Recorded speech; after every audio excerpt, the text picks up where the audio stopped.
Bonjour à tous et bienvenue pour ce nouvel épisode de On en parle à Taïwan. Vous êtes en compagnie de Valentin Floquet. Florian Dai. Et ça. Alors cette semaine nous allons parler un peu de nature je crois. Eh bien oui, en tout cas tous les deux au moins, j'ai Oui. l'impression. Oui, de mon côté, je vais plutôt parler démographie et marché du travail. D'accord. Et Interdétroit aussi. Eh bien moi je vais parler grenouilles. Voilà, et moi je vais parler agriculture autochtone avec un site internet qui est en lien avec ça. On commence avec les grenouilles, non ? Allez, commençons Let's avec go. les grenouilles. Et donc la nouvelle qui est arrivée, c'est très récemment que le zoo de Taipei avait réussi à élever plus de 2000 grenouilles endémiques d'une espèce donc menacée d'extinction. C'était annoncé juste mardi cette semaine qu'un programme d'élevage en captivité de la grenouille musicienne de Yuchi, dont le nom scientifique est Nidirana shuhuangui. En plus, musicienne, attention. Voilà, la grenouille musicienne, donc, qui est originaire de la zone de Yuchi, donc qui est en fait à Nantou, c'est toute la région autour du lac du Soleil et de la Lune. Et donc c'est une espèce endémique de Taïwan qui a eu un projet de conservation donc lancé en 2022. Et le zoo a fait cette annonce dans un communiqué de presse qui était publié à l'occasion de la journée pour la sauvegarde des grenouilles. Mhm. Voilà, c'était pas une journée dont j'étais consciente, mais cette journée existe. Et donc, elle a pour objectif de sensibiliser le monde aux amphibiens, et en particulier à ceux qui sont menacés d'extinction. Et le zoo a indiqué que la population adulte sauvage des grenouilles musiciennes de Yuchi, qui était estimée entre 300 et 700 individus, est confinée à un habitat total d'environ 0,015 km² dans 2 zones humides. Donc près du lac du Soleil et de la Lune. Mais donc c'est vraiment tout petit comme espace. Et c'est un tout petit nombre aussi d'individus, d'une petite population. Et cette population est aussi menacée par la pollution agricole, le déversement de déchets, la déforestation, les perturbations humaines et les conditions météorologiques extrêmes aussi. Donc c'est une espèce qui est classée en danger critique d'extinction au niveau national sur la liste rouge des amphibiens de Taïwan. Et donc niveau international aussi, puisque c'est une grenouille qui ne se trouve qu'à Taïwan. Mhm. Et est-ce que les grenouilles qui ont été élevées dans le zoo vont être relâchées dans leur milieu d'origine ou c'est pas prévu ? C'était pas annoncé, là je D'accord. sais pas. Mhm. Je pense que l'objectif c'était vraiment déjà de réussir à avoir une population stable en dehors des habitats qui sont menacés. Donc en fait, en 2022, des chercheurs de l'Institut de recherche sur la biodiversité de Taïwan, qui est rattaché au ministère de l'Agriculture, ont remis au zoo quelques têtards qu'ils avaient sauvés d'une disparition parce que l'automne était très sec et donc il fallait que les têtards restent dans un milieu humide. Et donc voilà, le zoo a déclaré ensuite avoir commencé à accoupler ces grenouilles musicales de Yuchi.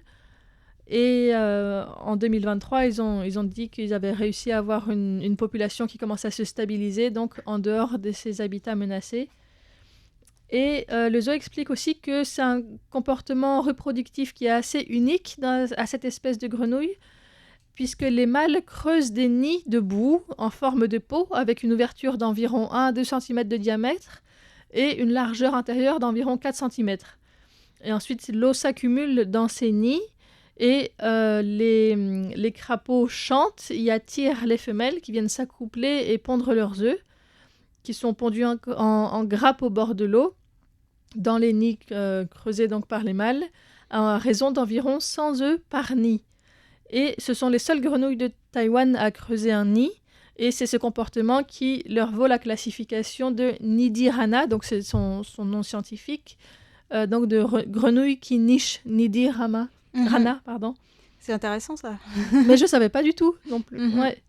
Et donc, ce sont des nids qui sont très sophistiqués, qui sont construits à la source des ruisseaux, en général, là où le courant n'est pas trop fort, mais suffisant pour maintenir l'humidité de l'habitat.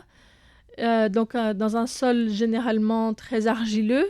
Et puis, l'entrée du trou est ensuite recouverte de brindilles et de feuilles mortes pour que le trou soit caché et protégé. Mais ça fait que si quelqu'un marche dessus, tout de suite, le nid est complètement détruit. Mhm. Donc, il faut vraiment y faire attention. Et on ne peut pas les voir normalement. Mhm. Il faut juste les laisser Il faut juste tranquilles, éviter en fait. de marcher dans ces zones-là. Et donc l'équipe de recherche avait annoncé l'an dernier avoir découvert, grâce à la photographie en accéléré, qu'il fallait environ 2 à 3 heures de creusage ininterrompu pour construire un nid. Et voilà, c'est quand même une certaine tâche. En Et- plus, donc elles sont musiciennes et elles construisent des nids, quoi. Elles sont architectes. Waouh. et bâtisseuses, ouais. Et parfois, les mâles se bagarrent pour récupérer le nid construit par quelqu'un d'autre.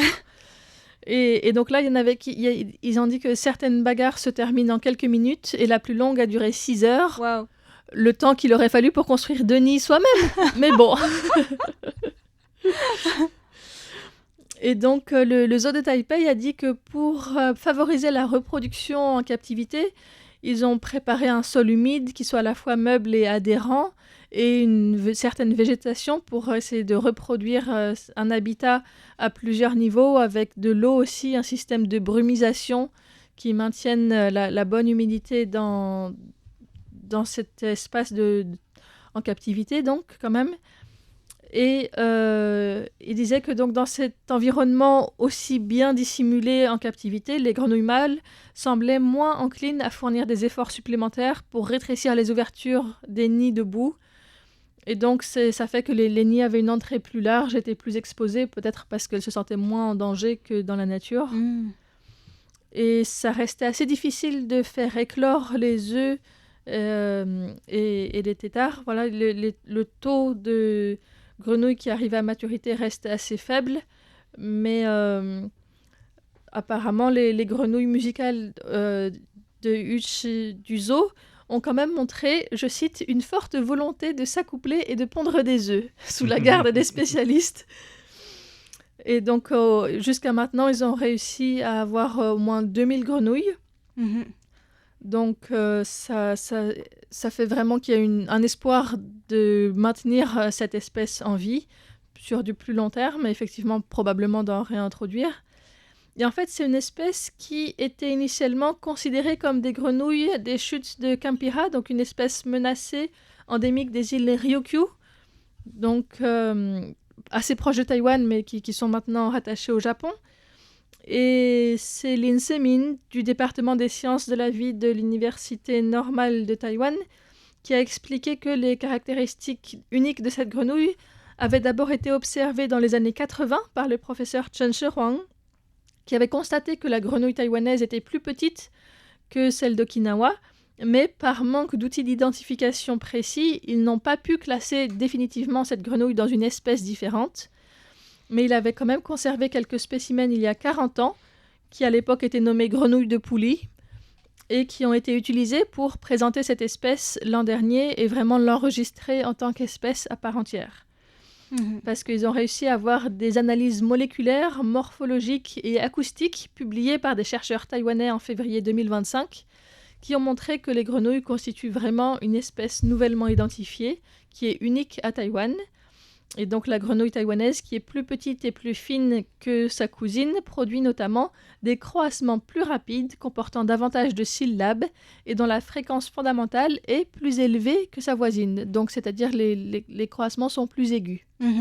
Bon, on a trouvé quelques sons de grenouilles, mais c'est pas forcément celle-là. Je pense qu'il faut aller au zoo de Taipei. On n'a pas eu le temps d'y aller avant, on en parle à Taïwan, mais pour vraiment enregistrer et écouter cette grenouille musicienne. Voilà, donc des sons de grenouilles non identifiés.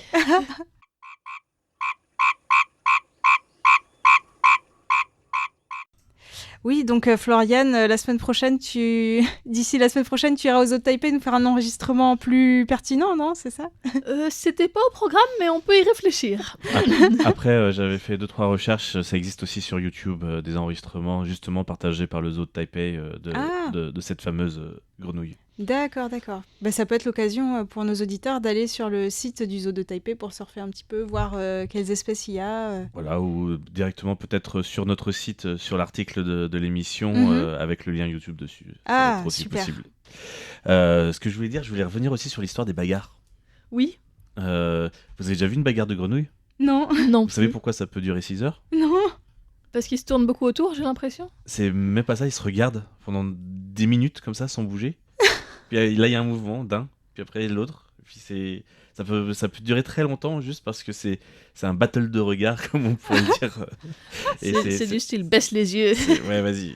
Et puis s'il y en a qui tournent un peu la tête, ou hop, il y a l'autre qui attaque. Et ça dure comme ça pendant des heures. Alors c'est assez pacifique au final comme façon de se bagarrer. Mais quand ça attaque quand même assez fort, ouais. Et c'est celui qui finit en général par abandonner et partir qui perd. Voilà. D'accord. Et l'autre qui gagne par conséquence. Voilà, par conséquent. Voilà. Je voulais rapporter un petit détail parce que j'avais déjà vu ça dans un documentaire et ça m'avait fait beaucoup rigoler. J'ai encore l'image en tête. Des gros battles de regard là.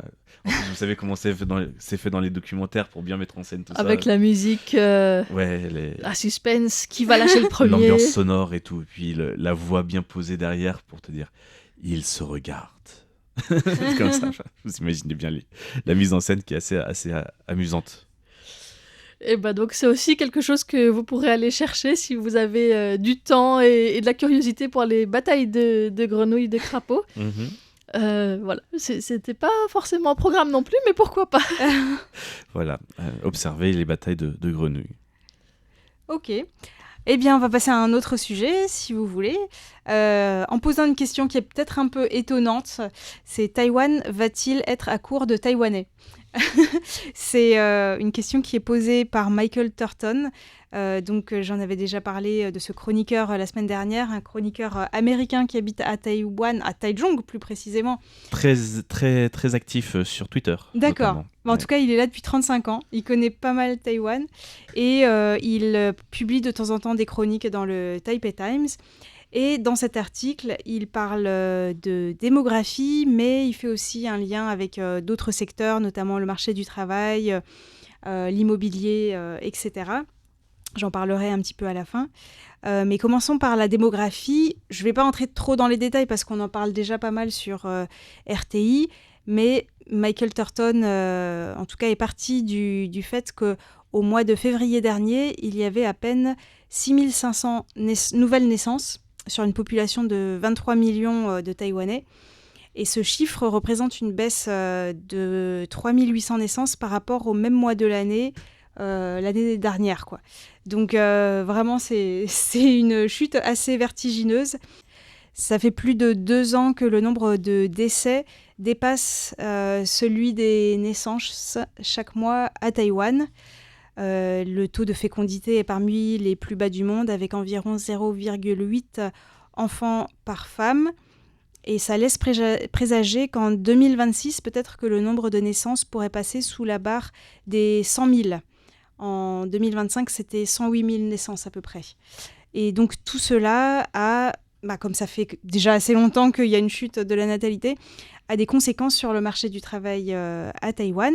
Mais selon Michael Turton, qui observe la vie des Taïwanais de tous les jours, les Taïwanais ne ressentent pas vraiment un sentiment de crise ou d'urgence à ce sujet, ce qui s'explique peut-être par le fait qu'il y a aussi 860 000 travailleurs migrants d'Asie du Sud-Est, ce à quoi il faut ajouter 90 000 migrants qui ont disparu dans la nature, entre guillemets, sans papier, qui, d'après lui, auraient plus de 10 000 enfants clandestins aussi, dans des conditions très difficiles. Pour cela, je vous renvoie à des décryptages que j'avais faits à ce sujet. Il y a aussi plus de 600 000 nouveaux résidents, dont la majorité d'épouses chinoises, mais aussi vietnamiennes. Il ne faut pas oublier les milliers de professionnels étrangers de tous les pays et les 74 000 étudiants étrangers titulaires d'un visa de travail. Alors du coup, avec tout ça, Michael Turton se demande mais où sont passés les enfants taïwanais ? D'après lui, on ne les voit pas trop. Ils ont pratiquement déjà disparu.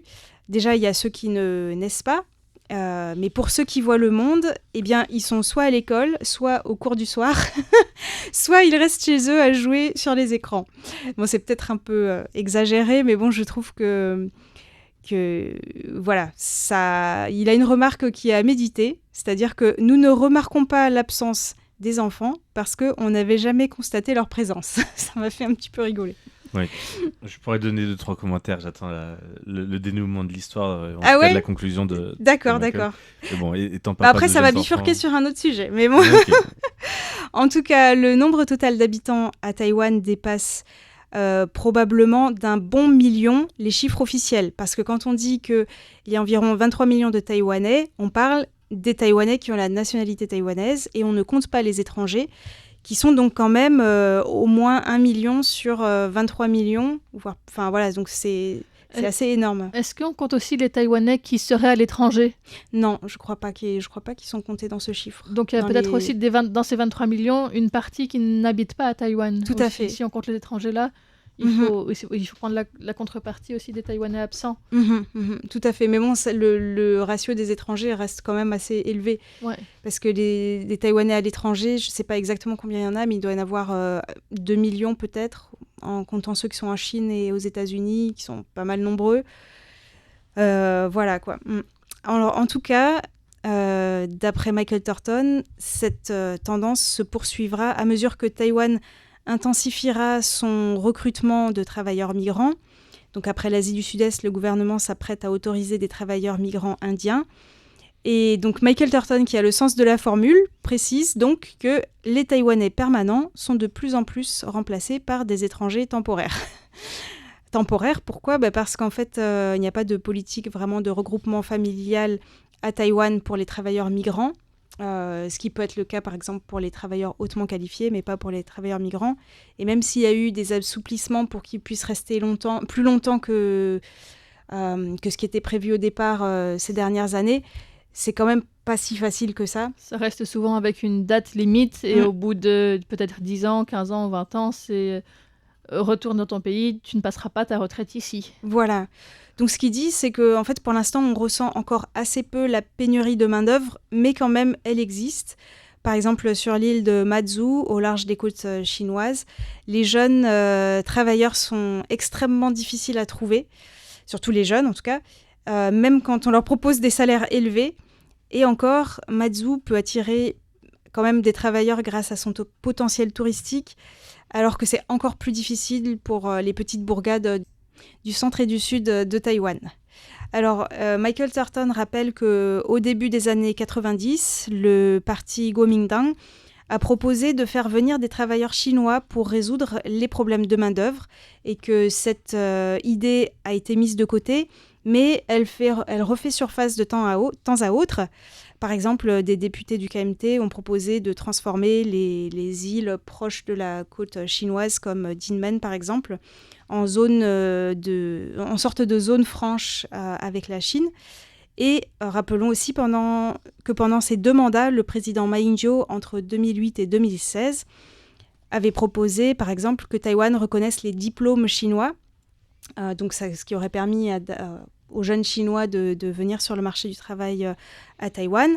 Et l'accord interdétroit sur les services, qui était prévu à cette époque-là, comprenait l'ouverture de certains secteurs d'activité dans les services à Taïwan aux Chinois, qui auraient aussi pu faire venir leur famille. Et c'est d'ailleurs un des points qui a alimenté la colère pendant le mouvement des tournesols, quand les étudiants ont occupé le Parlement pendant 3 semaines pour protester contre cet accord en 2014. Et du coup, il n'est jamais entré en vigueur. Mais Michael Thornton souligne qu'avec le vieillissement de la population taïwanaise, la raréfaction des jeunes travailleurs et bien, la pression en faveur de telles mesures pourrait s'accroître à l'avenir. Les projets du KMT visant à ouvrir le marché taïwanais non seulement aux marchandises chinoises, mais aussi à la main-d'œuvre chinoise, sont pour l'instant contrariés, bien sûr, par le gouvernement du Parti démocrate progressiste, qui n'est pas du tout pour ce genre de mesures. Qu'en sera-t-il après les élections locales de novembre et les élections présidentielles et législatives de 2028, si jamais le KMT sort victorieux de ces scrutins ? Selon Michael Thornton, il ne faut pas exclure que dans ce cas, les autorités créent des sortes de zones de libre-échange dans des régions qui sont assez peu peuplées du centre et du sud de Taïwan, qui sont un peu à l'écart des villes, sur des terrains appartenant à l'État ou sur des terrains dont les derniers habitants, déjà peu nombreux, pourraient être expulsés pour faire place à des projets de développement. Et ces zones pourraient alors servir de relais pour la main-d'œuvre et les marchandises en provenance de Chine. Et il pense même que les habitants de ces zones en déclin pourraient même être convaincus qu'il s'agirait d'une forme de salut économique. Alors lui, c'est vrai que c'est une chronique, hein, c'est pas vraiment... il donne un petit peu son avis et on sait qu'il est plutôt... comme son journal, d'ailleurs, il est un petit peu plutôt vert. Donc lui, il met en garde contre ça. Et j'ajouterais, pour faire un lien avec On en parle à Taïwan de la semaine dernière, qu'un afflux de Chinois à Taïwan permettrait peut-être aussi de trouver des preneurs pour les dizaines de milliers d'appartements vides dus à la spéculation immobilière. Mais bien sûr, tout cela n'est pas uniquement question de démographie, ni même seulement d'économie, puisque entre les deux rives du détroit, tout est politique. Et bien sûr, un afflux de Chinois à Taïwan aurait des conséquences très profondes sur le destin de Taïwan, quoi. Ça, c'est certain. Et oui. Oui, je disais, même là, le fait que la Chine annonce à nouveau autoriser les personnes du Fujian à visiter Kinmen à travers des voyages individuels ou groupés, il faut encore déjà que ce soit validé par le gouvernement taïwanais, mais ça serait aussi un changement assez important pour toute l'économie de Kinmen si ça arrive à se mettre en place. Donc c'est sûr que la Chine est tellement peuplée et il y a tellement... C'est ça ferait un afflux énorme de personnes sur une petite île qui, pour l'instant, ne voit pas grand monde. Enfin, pendant les années Meiji, il y avait vraiment, non seulement à Kinmen, mais partout à Taïwan, il y avait des hordes de touristes chinois. Donc Taïwan a déjà connu ça. Donc, mais après, le fait d'habiter à Taïwan et de devenir un touriste, c'est quand même des choses assez différentes. Oui. Après, j'avais envie d'ajouter, pour de la main-d'œuvre pas chère, entre guillemets, chinoise, la Chine est déjà en problématique de ça pour elle-même sur son propre territoire. Donc, j'ai du mal à concevoir que ce soit une solution pour pallier au manque de main-d'œuvre à Taïwan. Mais après, c'est politique. Ça peut être une stratégie politique, évidemment, aussi. Oui, mais je veux dire, c'est un peu difficile à concevoir. Et pour revenir sur les enfants, comme je voulais dire, c'est un peu, pour moi...